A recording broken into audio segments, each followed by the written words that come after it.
தமிழ்நாட்டின் மாண்புமிகு முதலமைச்சர் அவர்களே, இளைஞர்களின் இதய நிதியாக திகழும் துணை முதலமைச்சர் உதயநிதி அவர்களே, இந்த விழாவின் கதாநாயகர் என் அருமை சகோதரர் திருச்சி சிவா அவர்களே, என்னுடைய கலை சகோதரர் பிரகாஷ்ராஜ் அவர்களே, எனது இலக்கிய சகோதரர் சுப வீரபாண்டியன் அவர்களே, மாண்புமிகு அமைச்சர் பெருமக்களே, நாடாளுமன்ற சட்டமன்ற உறுப்பினர்களே, பெருமக்களே, பாசத்திற்குரிய பத்திரிகையாளர்களே, ஊடக உறவுகளே, உங்கள் அனைவருக்கும் எனது அன்பான வணக்கத்தை தெரிவித்துக் கொள்கிறேன். துணை முதல்வராக பொறுப்பேற்ற பிறகு இன்றுதான் உதயநிதி அவர்களை பார்க்கிறேன். பார்த்தவுடனே எனக்கு ஒரு பரவசம் வந்தது. அவரை பார்த்து இதுவரைக்கும் ரசித்திருக்கிறேன். அவரது மெல்லிய நடை, மில்லிமீட்டர் அளவான புன்னகை, அவரது அசைவுகள், மேடையில் தெரிக்கிற சின்ன நகைச்சுவை, தனிப்பட்ட முறையில் பார்க்கிற போது காட்டுகிற அளவான மரியாதை, இவைகளை பார்த்து ரசித்திருக்கிறேன். எப்போதும் மதித்தேன் என்பதற்கு ஒரு காரணம் உண்டு. என்றைக்கு தான் ஒரு கருத்தை சொல்லி என் உடலும் உயிரும் போனாலும் அந்த கருத்தை விட்டு மாறமாட்டேன் என்று உறுதியாக நின்றாரோ, அங்கே நிற்கிறார் கலைஞர் பேரன் ஸ்டாலின் மைந்தன் என்று நான் அவரை மதிக்க ஆரம்பித்தேன். ரசிக்க ஆரம்பிப்பதற்கு உடை போதும், பாவனைகள் போதும், அசைவுகள் போதும். ஆனால் மதிப்பதற்கு கொள்கை வேண்டும். திராவிட இயக்கத்தை தாங்கி பிடிப்பதற்கு ஒரு கொள்கையாளர் இங்கே கிடைத்திருக்கிறார் என்று நான் அவரை பார்த்து பெருமிதப்பட்டேன். ஒரு முதுமொழி உண்டு, ரோமானிய சாம்ராஜ்யம் ஒரு நாளில் கட்டப்பட்டதல்ல, அது ஒவ்வொரு செங்கல்லாய் கட்டப்பட்டது. இந்த பழமொழியை, முதுமொழியை உடைத்தவர் உதயநிதி.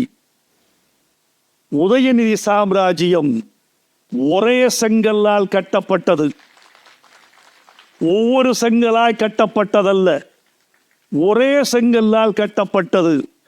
அதில் எவ்வளவு பெரிய புத்திசாலி, செலவில்லாமல் ஒன்றிய அரசின் செங்கலால் கட்டப்பட்டது. இந்த சாமர்த்தியத்தை பார்த்து நான் அவரை வியக்கிறேன், மதிக்கிறேன். கலைத்துறையில் நற்பெயர் பெற்ற அருமை தம்பி, அரசியல் துறையிலும் பொது வாழ்க்கையிலும் ஒரு பெரும் உருவமாக வளர வேண்டும் என்று நான் அவரை வாழ்த்துகிறேன். நண்பர்களே, நாடாளுமன்ற உறுப்பினர்களில் 4 வகை என்று நான் கருதுவேன். ஒரு வகை இந்திய நாட்டுக்கு பயன்பட்டவர்கள், இன்னொரு வகை தன் மாநிலத்துக்கு பயன்பட்டவர்கள், 3ஆம் வகை தம் தொகுதிக்கு பயன்பட்டவர்கள், 4ஆம் வகை தனக்கு மட்டுமே பயன்பட்டவர்கள். இந்த 4 வகையில்தான் இந்தியாவின் எல்லா நாடாளுமன்ற உறுப்பினர்களையும் அடக்கி விடலாம். என்னுடைய அருமை நண்பர் திருச்சி சிவா அவர்கள், அவர் இந்திய துணைக்கண்டத்துக்கான எம்பி, தமிழ்நாட்டுக்கு மட்டுமான எம்பி அல்ல. இந்தியா முழுக்க இருக்கிற திருநங்கைகளெல்லாம் சேர்ந்து திராவிட இயக்கத்துக்கும் கலைஞருக்கும் திருச்சி சிவாவுக்கும் நன்றி சொல்ல வேண்டும். அவர்களுக்கு பெற்றுக் கொடுத்த பேரங்கீகாரத்தை, தனிநபர் மசோதாவை ஒரு திராவிட காளை நாடாளுமன்றத்தில் கொண்டு வந்தார் என்று நான் பெருமைப்படுகிறேன். அவருக்கு என் வாழ்த்துக்கள். இன்று பேச்சு என்பது என்றைக்குமே நிலை பெற்றதில்லை தோழர்களே. பேச்சு என்பது அந்த நிமிஷத்துக்கு இருதயத்தை தொட்டு தூக்குகிற ஒரு கருவி. பேச்சு என்பது ஒளியோடு வருகிற போது மூளையை, இருதயத்தை, உடம்பை ஒரே நேர்கோட்டில் நிறுத்தி வைத்து சில மாயம் செய்துவிட்டு போய்விடுகிறது.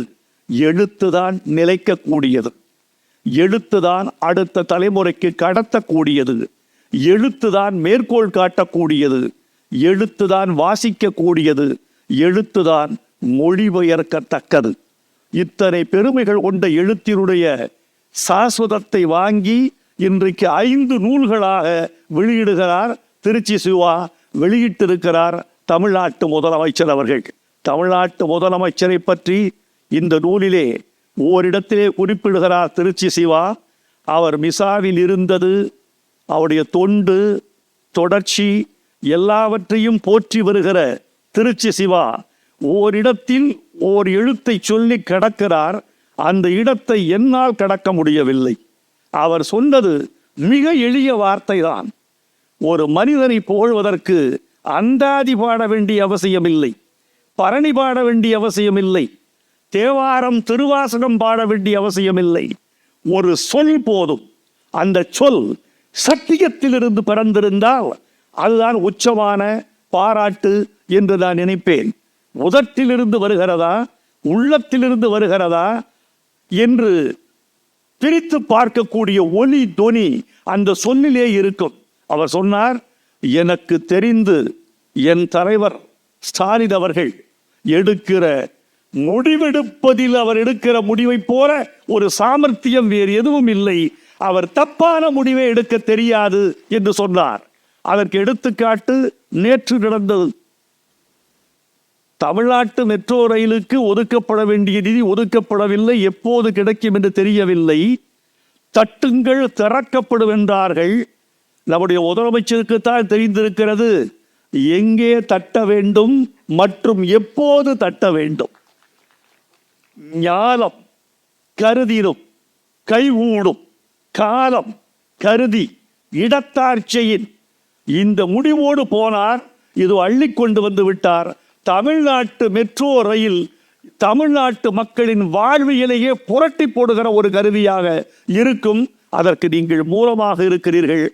ஒன்றிய அரசுக்கும் நன்றி, நம்முடைய தமிழ்நாட்டு முதலமைச்சருக்கும் நன்றி என்று சொல்வதில் நாம் நாகரிகம் அடைகிறோம். நண்பர்களே, ஒரு பேச்சாளருக்கும் நாடாளுமன்றவாதிக்கும் வேறுபாடு இருக்கிறது. நான் பேச்சாளர்களை விட நாடாளுமன்றவாதியாய் இருப்பது சிரமம் என்று கருதுகிறவன். அதில்தான் ரொம்ப பெரிய சிக்கல் இருக்கிறது. பேச்சாளனுக்கு என்ன தெரியுமா சுதந்திரம்? நான் பொய்யை கொட்டி கொண்டிருந்தாலும், நான் உண்மைக்கு புறம்பாய் பேசினாலும், தவறான தகவல்களை இந்த சபைக்கு கொடுத்து கொண்டிருந்தாலும், என் மொழி உங்களுக்கு பிடிக்காததாக இருந்தாலும், என் மேற்கோள்களில் நான் கொச்சையாக பேசினாலும், ஒரு 15-20 நிமிடத்திற்கு இந்த சபையில் யாரும் கேள்வி கேட்க மாட்டீர்கள். நாகரிகம் கருதி உங்கள்கிட்ட அது நாகரிகம் இருக்கு. கேள்வி கேட்கலாம். கேள்வி கேட்டால் பல பேச்சாளர் உட்கார்ந்து விட வேண்டும். ஆனால் தமிழர்களின் நாகரிகம் கருதி பேசப்பா, இது ஓ நேரம், எங்க நேரம் கேட்கிறது, இது ஓ நேரம், பேசி தொலை என்று நீங்கள் மன்னிக்கிறீர்கள். அந்த மன்னிப்பினால் ஒரு பேச்சாளன் மஞ்சள் பிடிக்கிறார். ஆனால் நாடாளுமன்றவாதியாக இருப்பது அப்படியல்ல தோழர்களே. சட்டமன்றத்தில் வாதிடுவது அவ்வளவு எளிதல்ல தோழர்களே. அங்கே விவாதம், சொற்பொழிவு என்பது ஆரேஷன். அங்கு விவாதம், ஒரு டயலாக், ஒரு பெரிய ஆர்கியூமெண்ட். அதில் வெற்றி பெறுவதற்கு பேராற்றல் வேண்டும். கல்வியறிவு, மொழியறிவு, துணிச்சல், தெளிவு எல்லாம் கூடி வர வேண்டும். ஒரு எதிர்க்கட்சி தலைவர் சொல்கிறார் அண்ணாவை பார்த்து, யுவர் டேஸ் ஆர் நம்பர்ட், உன் நாட்கள் எண்ணப்படுகின்றன. அண்ணா சொன்னார், no, my steps are measured, என் காலடிகள் அளந்து வைக்கப்படுகின்றன. அண்ணா சொன்னார், இப்படி இந்த ஆற்றல் ஒரு நாளில் வருவதல்ல, ஒரு நாளில் வருவதல்ல தோழர்களே, அது ஊறி கிடக்க வேண்டும். கல்வி, ஈடுபாடு, கொள்கை ஊறி கிடக்க வேண்டும். சிவா அப்படி ஊறி கிடக்கிறார். திராவிட இயக்கத்துக்கு மிகப்பெரிய தொடர்ச்சி என்ன என்று என்னை கேட்டால், அறிவாளிகளின் தொடர்ச்சி தான் திராவிட இயக்கத்தின் தொடர்ச்சி. அந்த அறிவாளிகளில் கணக்கெடுத்து பார்க்க வேண்டிய முக்கியமான ஒருவர் திருச்சி சிவா என்று இந்த சபை கைதட்டி இதை அங்கீகரித்து அவருக்கு ஒரு பாராட்டு தெரிவிக்க வேண்டும் என்று நினைக்கிறேன். இவரை போன்ற தழகர்த்தர்கள், சரக்கு உள்ளவர்கள், முறுக்கு உள்ளவர்கள் நாடாளுமன்றத்தில் இருந்தால் யாரும் திராவிட இயக்க கருத்தியலுக்கு எதிராக யாரும் தூண்டி போட முடியாது என்று நான் உறுதியாக நம்புகிறேன். நண்பர்களே, ஒரு விவாதம் போய்கொண்டிருக்கிறது நாடாளுமன்றத்தில். திமுக காரர்கள் பிரிவினைவாதிகள் என்று ஒரு பேச்சு ஓடிக்கொண்டிருக்கிறது. நம்ம அந்த நாடாளுமன்றத்தை பற்றி நான் அறிந்த அளவில் தமிழர்கள் மீது காலந்தோறும் அவர்களுக்கு பெரிய காதல் இல்லை. நம் மாநிலம், நம் இலக்கியம், நம் கலாச்சாரம், நம் தலைவர்கள், நம் கொள்கைகள், நம் கருத்தியல்கள், நம் வாழ்வியல், வாழ்க்கை முறை, நம்முடைய பாரம்பரியம், இது குறித்தெல்லாம் அவர்களுக்கு பெரிய காதலும். இன்னும் சொல்ல போனால் இந்த வார்த்தையை நான் தெரிந்தே போடுகிறேன். இந்த ஒரு மேடையில் கவனமாக பேச வேண்டிய மேடை இது, உலகம் கவனித்துக் கொண்டிருக்கிற மேடை இது. அதனால்தான் பிரகாஷ்ராஜ் அளவாய் பேசிவிட்டு அமர்ந்து விட்டார். காதல் என்று சொல்வதை விட நம் மீது மதிப்பு குறைவு என்று எனக்கு தெரியும். பல சம்பவங்களை நான் உரசி போயிருக்கிறேன். வ.உ.சி.யை பற்றி ஒரு பேச்சு வருதுங்க. வ.உ.சி.யை பற்றி பேச்சு, பெரிய தேசிய தலைவன் என்று நமக்கு தெரிகிறது, அவருடைய தியாகம் தெரிகிறது. அவர் இழுத்த செக்கை கொண்டு வந்து கலைஞர் இங்கே கொண்டு வந்து காட்சிக்கு வைத்திருக்கிறார். அவ்வளவு பெரிய தியாகி. இந்த தேசத்தின் மிகப்பெரிய தலைவர்களுள் ஒருவர் வ.உ.சி. வ.உ.சியை பற்றி பேசி அவருக்கு அங்கு ஒரு நினைவு சின்னம் அமைக்க வேண்டும் என்று ஒரு பேச்சு வருகிற போது ஒரு எம்பி கேட்டிருக்கிறார்,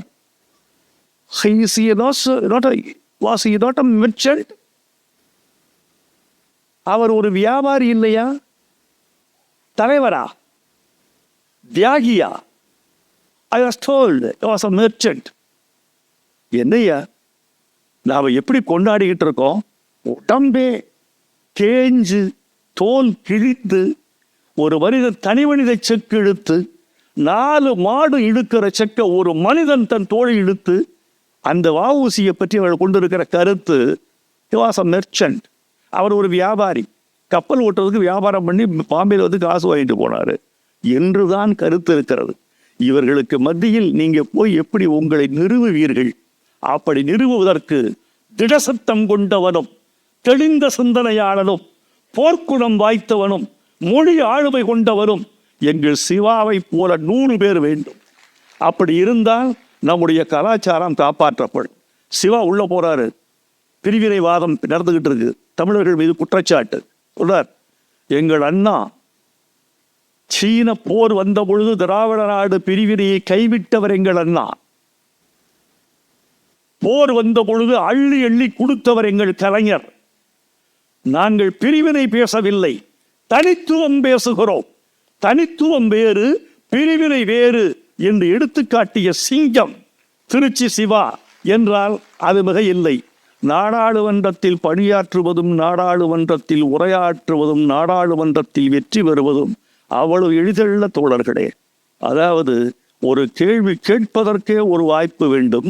அந்த கேள்வியில் அக்கினி இருக்க வேண்டும். அந்த கேள்வியில் இந்தியா திரும்பி பார்க்க வேண்டும். அவர்கள் தந்திர கூடமாக இருக்கிறது பார்லிமெண்ட். என் நண்பன் ஒருவன் கவிதை எழுதினான். மழை விழுந்தது, ஒரு துளி புல்லில் விழுந்தது, மழை தொடர்ந்தது. ஒரு துளி கல்லில் விழுந்தது, மழை தொடர்ந்தது.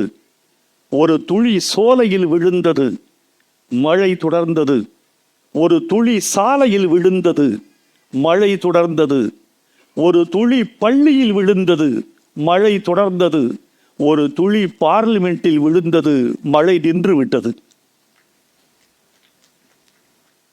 இவ்வளவு குறைந்த புரிதல் உள்ளவர்களா இந்த சபையில் இருப்பீர்கள்? நான் நம்பினேனே உங்களை, இன்னும் நம்புகிறேன். ஒரு பேச்சாளன் ஒரு ஒலிபெருக்கி முன்னால் நிற்பது ஒவ்வொருவனும் என்னை விட சிறந்த அறிவாளி என்ற நம்பிக்கையில் தான். அந்த நம்பிக்கையை நீங்கள் காப்பாற்றுவீர்கள் என்று நான் இன்னும் நம்புகிறேன். இவ்வளவு பெரிய ஒரு கவிதை, அடிக்கிற கவிதை, விளையாட்டு இல்லை. அப்படிப்பட்ட அது நாடாளுமன்றத்தின் மீது நிறைவேற்றப்பட்ட நம்பிக்கையில்லா தீர்மானம் ஒரு கவிதையில் அப்படி அடிச்சிருக்கான். இந்த பார்லிமெண்ட்ல போய் இவர் ஜெயிச்சுட்டு வர்றார். ஒரு நீண்ட நேரம் எடுத்துக்கொள்ள கூடாது என்று நினைக்கிறேன். முதலமைச்சர் அவர்கள் பேச வேண்டும். நான் ஒரு 2 கருத்தை சொல்லி விடைபெற வேண்டும் என்று ஆசைப்படுகிறேன். திருச்சி சிவா, நீங்க செஞ்சதுலேயே நான் ரொம்ப ரசிச்சது ஒன்று உண்டுங்க. உங்க சபையில விண்வெளியை வெற்றி கொண்டவர்கள் யார் யாருன்னு ஒரு பட்டியல் போடுறாரு சிவா. எங்க நாடாளுமன்றத்தில் பாருங்க. ஐயா அப்துல் கலாம், சிவன், மயில்சாமி அண்ணாதுரை, அருணன், வளர்மதி, நிகிர் சாஜி, செங்கோட்டை லேடி தமிழச்சி, வீரமுத்துவேல், இவர்களெல்லாம் சந்திரனுக்கும் சூரியனுக்கும் விண்கலம் அனுப்பி தமிழர்களின் பெருமையை உயர்த்தியவர்கள். இதை சொல்லிட்டு ரொம்ப மகிழ்ச்சி. நீ கரவொலி செய்யறதுல இந்த உணர்வை நான் பாராட்டுறேன். என்ன சொல்றேன்னா, இவர் சொல்றார், இத்தனை பேரும் தமிழர்கள் என்று சொல்லுவது மாத்திரமல்ல திருச்சி சிவா, அதோடு நின்றிருந்தார் இவர் சராசரி கல்வியாளர். இவர் ஒரு பட்டியலிட்டு அதை முடிவு செய்து கொண்டு வருகிற ஒருவர். அப்படி அல்ல, இதுக்கு மேல போறார் சிவா. ஒரு கருத்துக்கு மேல் இன்னொரு கருத்து வைக்கிற போது பழைய கருத்தை உடைக்கிறவன் பேச்சாளர் அடிக்கிறார். இந்த அத்தனை பேருக்கும் ஒரு ஒற்றுமையை நான் பார்க்கிறேன் சிவா. இங்க தாங்க என் மதிப்பின் மீது நீங்கள் மிக மிக மிக உயர்ந்து போறது. இத்தனை விஞ்ஞானிகளை சொல்லுகிறேன், தமிழர்கள் என்று சொல்லுகிறேன். இத்தனை பேரும் தாய்மொழியும் ஆங்கிலமும் தவிர இந்தி தெரியாதவர்கள்.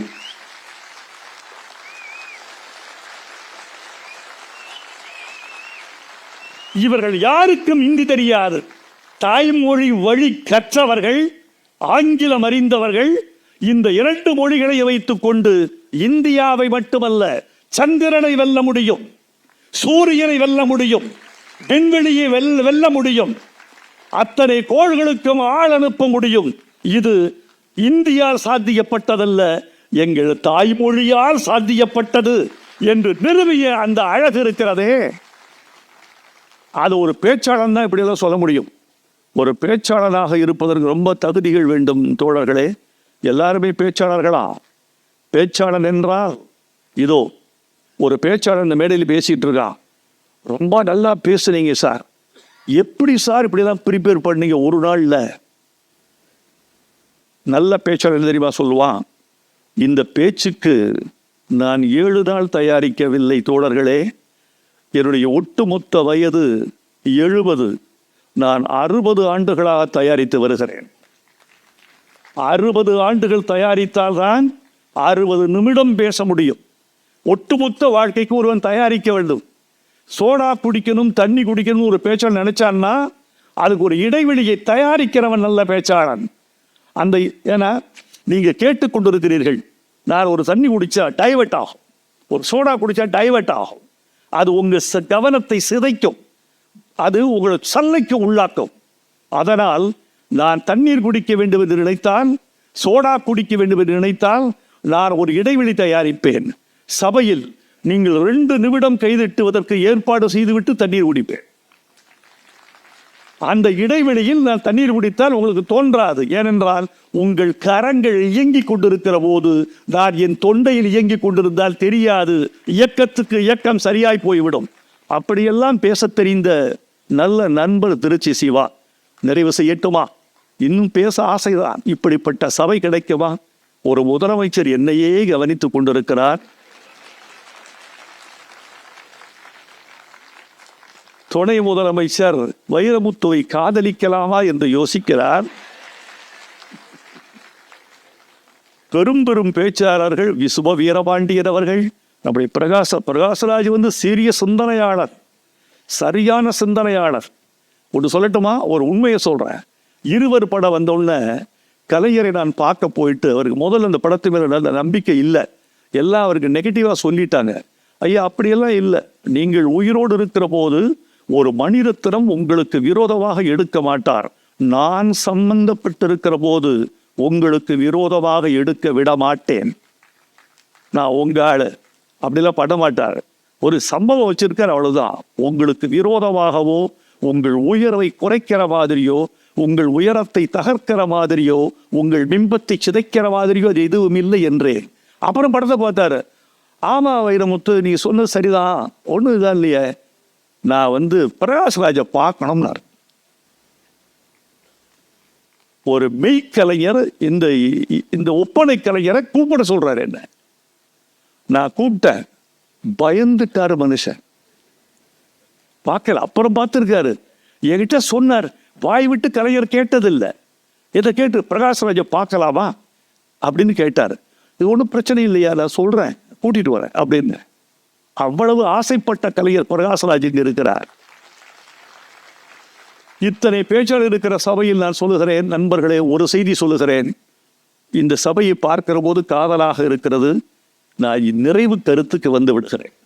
சிவா, உங்கள் மீது எங்களுக்கு ஒரு சின்ன கருணையும் இரக்கமும் பச்சாதாபமும் கூடியிருக்கிறது இந்த நூல் வெளியீட்டு விழாவில். சிவா, எவ்வளவு இன்னைக்கு தெரியும், உங்க வெற்றியின் உயரம் தெரியும்.